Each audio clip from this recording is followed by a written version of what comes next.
Hello, everybody. This is Adrienne Berg, and I am delighted with this particular episode of The Ageless Traveler because I have somebody with me that's very special. Now, she's in Italy right now. I'm going to give you fair warning that we have a several second delay because she's so far away. Her name is Delia Colantuono, and she is a nomad. This is somebody who has chosen the life to travel all of her life, to not have a one fixed home, although she does have a place that she in her heart calls home. She's in Italy right now. And her company is called the Nomadream. And you are right here at the launch of the Nomadream. We're going to learn how she goes all over the world. She's been to over 60 countries. She's going to get to 70 countries. She says she aspires to do at least and exceed my limit, which so far has been 110, but I'm adding another 6 this year. So a lot of you are very interested. How is it possible, even if you don't want to do it, to live the nomadic travel life? And it's particularly relevant for those of you who are retired and now have time to do this. So Delia, thank you so much for being with us today. Thank you so much, Adrienne. It's an honor for me and an absolute pleasure to be your guest. Well, first of all, I'd like to do a definition here. You use the word nomad, and the business that you're building is called the Nomad Dream. We'll talk about that in a moment. What does it mean to you to be a nomad? People want to know, how do you actually live? Do you go from hotel to hotel? Do you have an RV? Do you sleep in your car? Do you sleep with friends? Where do you go? Being a nomad means pretty much feeling home in the world, not having a home base, feeling home within yourself and wherever you are, or you might lay your head, which is all the things you mentioned and many more. I don't own a place anywhere, and I don't stay in hotels usually because I like the authentic experiences while I travel. So, for instance, an Airbnb in a shared flat is a way for me to meet local people and get their advice and their vibe from a specific place. And you said RV, yes, tent could be friends, couch surfing, anything free or paid or improvise. I've really been anywhere from wild camping to villas that someone invited me to, and yachts, like everything you can imagine has been my home for a night or a month. Well, that's a wonderful answer because what it means is that you're very creative. Now, folks who are retired, and we're talking about the ageless traveler, they need a decent bed, and they do, and they need to know where medical care is, and probably you do too. So what happens when you do have a need like medical care? I mean, you're young, you're vibrant, but even you have to get your teeth cleaned. So what happens when you have a need like that? What do you actually do? This is a good question because as I'm also aging, I realize that routine and health, physical and mental health, are becoming more and more important in my travel decisions. And in my age group, we're transitioning into what is called the slow medicine. Like, we need to become a bit slower so that in each place we stay enough time to build healthy routines, obviously, to prevent health issues as much as possible. Because I did have travel burnouts, traveling too fast across all different time zones and not giving my nervous system the time to actually land somewhere. So yeah, health is important. And for people who are starting in their mature years, it's even more important to get decent sleep and decent beds and health facilities. So I absolutely get that. I'm not recommending anyone to do it the fast way I was doing it. And now I do have a travel medical insurance that covers me the whole year. So when I have emergencies, I can get treated wherever I am. But I told you I'm in Italy right now because I'm taking care of my health, and I'm doing 2 surgeries. And this is a country where I still have my official residency, let's say. So it's easier to get health care here for what I need right now.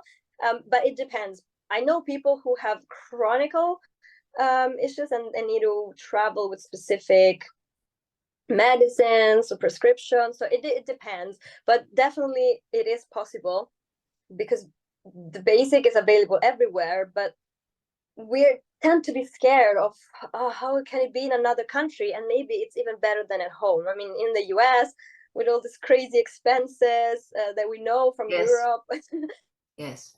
when you're here, it's much easier to get treated, and you don't need any money for most of the urgent things. Or I was in Thailand or Indonesia, and I got to the hospital for something, and it was more modern and clean than the hospital here in my hometown. So we tend to have all these fears, but once we hit the road, we realize that most of the fears are just a projection of the unknown. But once we know them, we Absolutely true. relax and feel. Yeah. I have to tell everybody a couple of things. First of all, you mentioned magic words. I'm speaking to all of my listeners, my viewers right now. I do go to Thailand, and I do use their diagnostics, and I do find it, and I have found it actually superior. But that's a money thing. You have to be able to do that. Whereas here, over the age of 65, you get most of your help for free, but not all. One of the things, and this is really in keeping with what Delia has just told us, is your teeth. Teeth are not covered. And I just came back yesterday from Mexico. And I have to tell you, I probably saved $8,000 to $10,000. I don't know that I would go to Mexico to get my teeth cleaned, nothing else like that. But when you need 2 surgeries like I did, you're definitely into a saving of at least 10 grand, no doubt about it. And yes, I'm not afraid, and she's not afraid, and we want to make you also not afraid. All right. So now let's go back, Delia, to your new business. Now, you have a kind of a sad AI story. My daughter, who is a director, and she's in LA and a casting director and a regular director, she does not like AI, as she thinks that it's going to take jobs away from creatives. Well, it did take jobs away from you because you're a translator.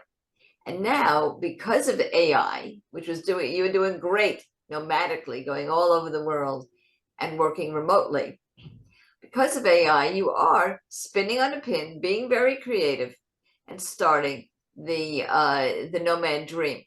So tell us about the future of what that Nomad Dream is going to do for all of us that would like to nomad, maybe not all our life, but for a year or two.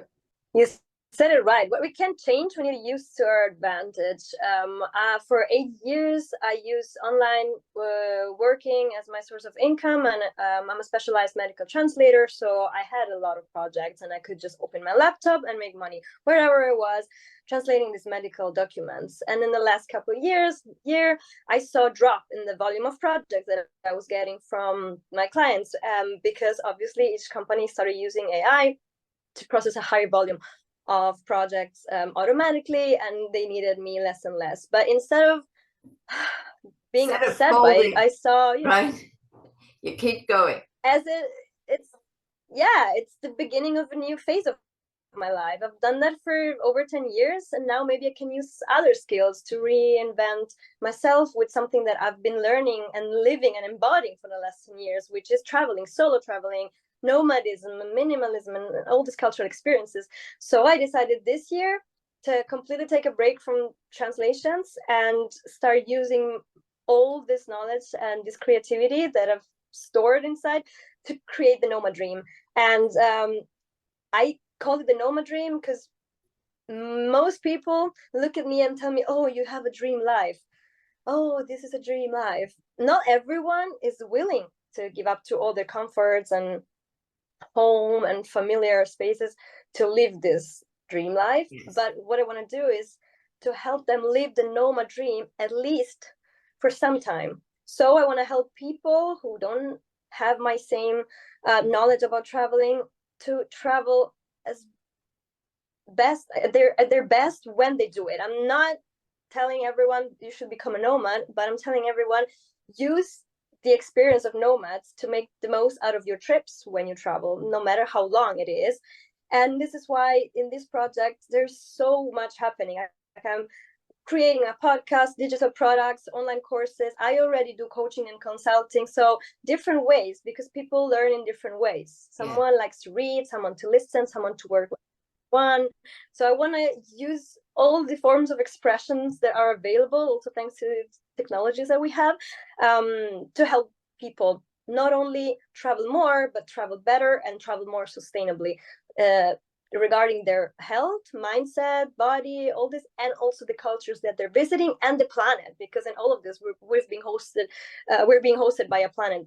So For this sure. are the 3 steps of my so-called mindful nomadism or mindful traveling, or can also be mindful aging. So the 3 pillars that my business is based on is self-awareness, cultural intelligence, and eco-friendliness. So these are 3 aspects that I want to cover while teaching people how to become better travelers.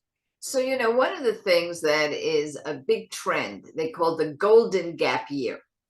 Not the gap year, because gap years are for kids who are graduating from high school and they may take a year off before college, or they graduated from college, they may take a year off before they work.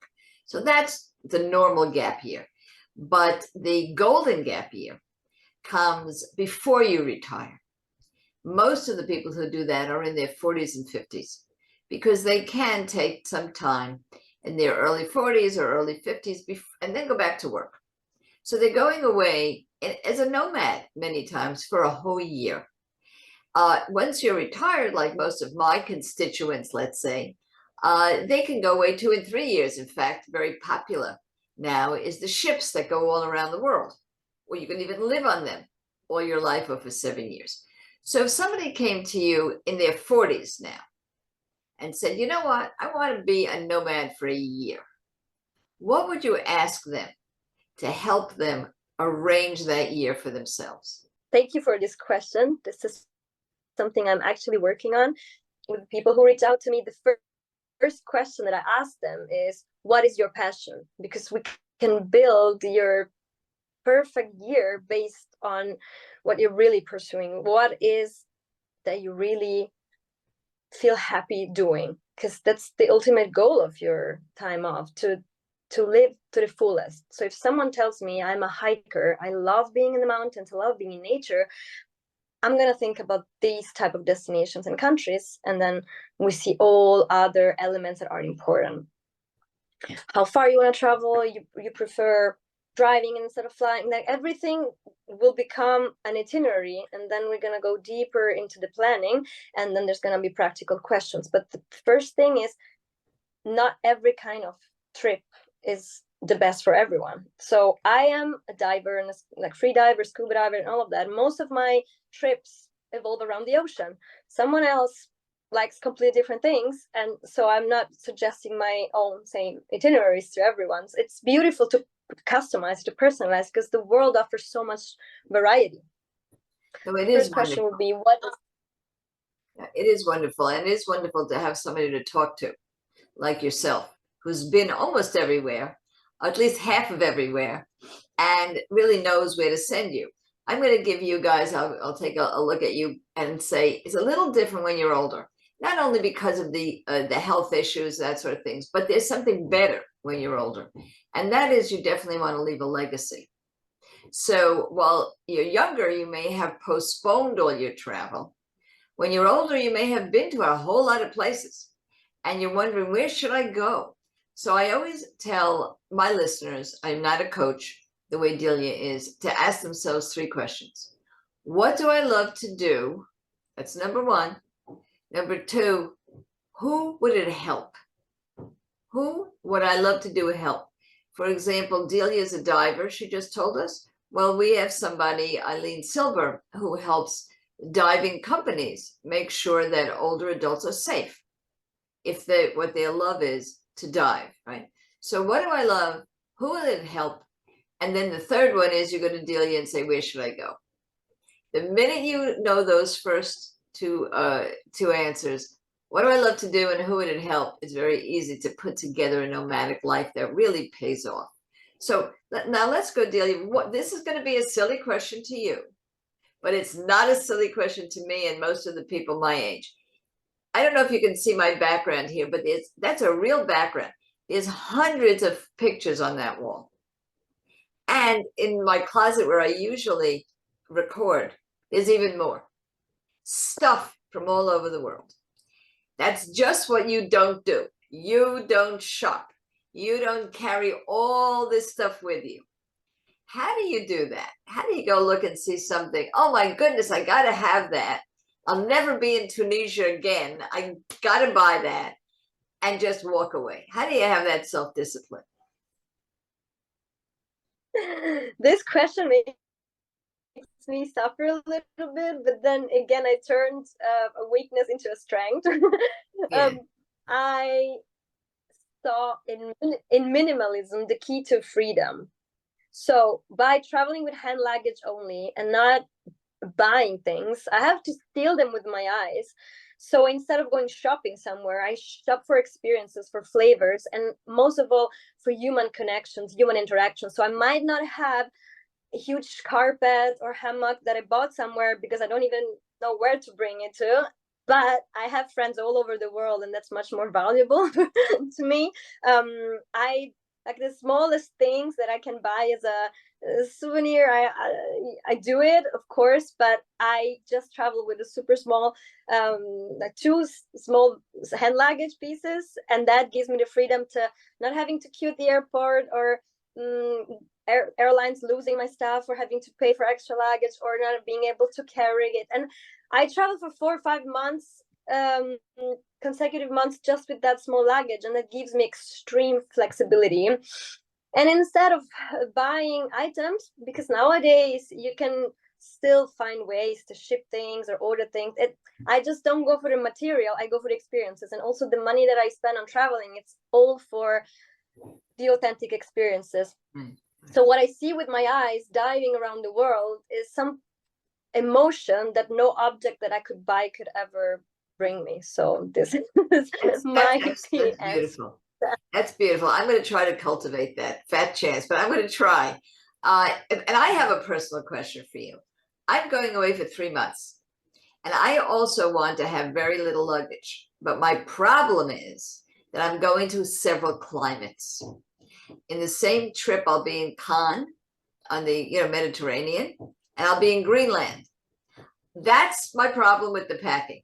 I could pack very little, but it's the double climates. Any hints and tips on that? I also do several countries and climates with the same hand luggage stuff, and it's not only my choice. I went with the Nomad cruise from Spain to Brazil in December with 400 digital nomads, most of them only traveling with hand luggage, and warm tropical weather. Went to Antarctica on a cruise ship. Like, it was another nomad cruise, super cold, and they still had the same luggage they had in Brazil. And then after that they went to Argentina. It was also super warm, but then they could go to the Andes mountains where it's cold again. And still, if you want, you can, and there's people, not just me, who can give you really useful tips on how to pack in a minimalistic way. Still, you can be fashionable and practical, and there's ways to wash things. There's certain materials who resist more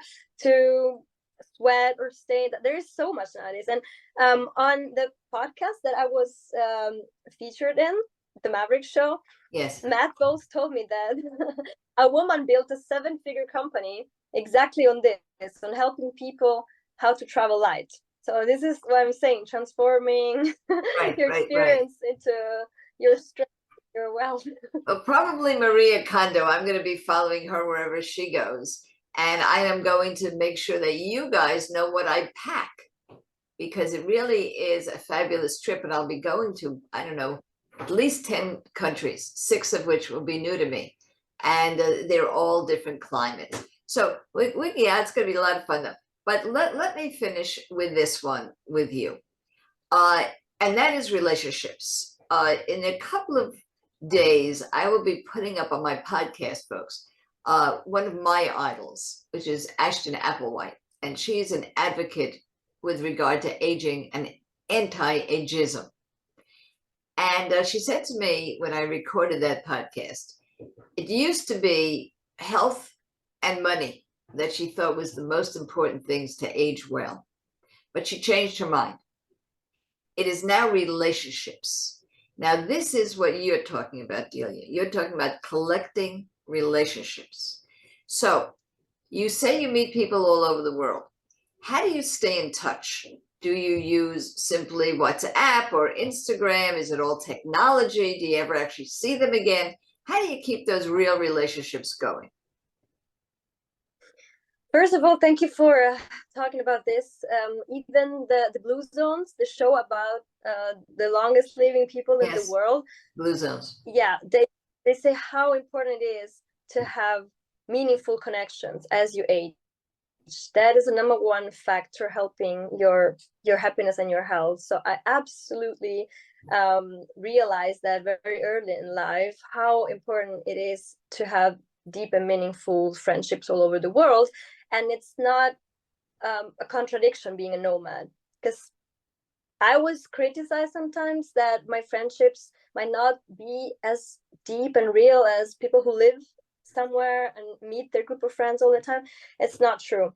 And the reason is that if you share intense experiences while traveling, every moment counts as quality time that you and the other person is never going to forget, and has an impact on their growth, much more than if I would spend every evening in the same pub with the same friends here talking about gossiping or sport. Like, the moments that I spend with the people around the world are deeply shaping the person that I'm becoming and the person they're becoming. So it doesn't need me to text them every day, but the technology that we have now, first of all, we can connect for free, talk right here, Zoom, video call, whatever. We're doing that right now. Follow We're doing life. it now.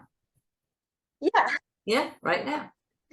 Yeah, on my Instagram, if I share my story, so far I've had my private Instagram, Delia_CO, where I share my travels, and people can see where I am. And then what happens most of the times is that if I arrive somewhere and they're there at the same time, they text me like, I'm also here, how random. And then I meet up with friends from Switzerland in the middle of Buenos Aires because they're doing a 2-year trip around South America. Like, there's so many things nowadays that are possible thanks to technology. So never like now is the time to cultivate friendships all over the world. Yes, it's beautifully said. And I do want to tell you, those of you who heard me talk about my own medical tourism, which was dentistry, I actually took a picture of every single step that I went along the way. And I'm posting it on the Ageless Traveler Salon on Facebook, which is a free salon where we meet people just the way Delia is saying, and we know them from all over the world. So please do go to theagelesstraveler.com. I'll be also flashing a couple of times how to reach the Instagram and the other relationship technologies that we've got, that Delia has. She's just putting up her website, so I'm going to be giving you social media to reach her on. And I know we're going to want to be following you and following the Nomad Dream. So thank you so much for being with us today. Thank you so much. It's been a pleasure. I know we could be talking forever. We will. Following your podcast. Yeah, we will. And in terms of the podcasts, please do become a member of our salon, and we'll all talk together. So I thank you guys so much. You know what I'm going to say? Get out there, kids, and make it happen.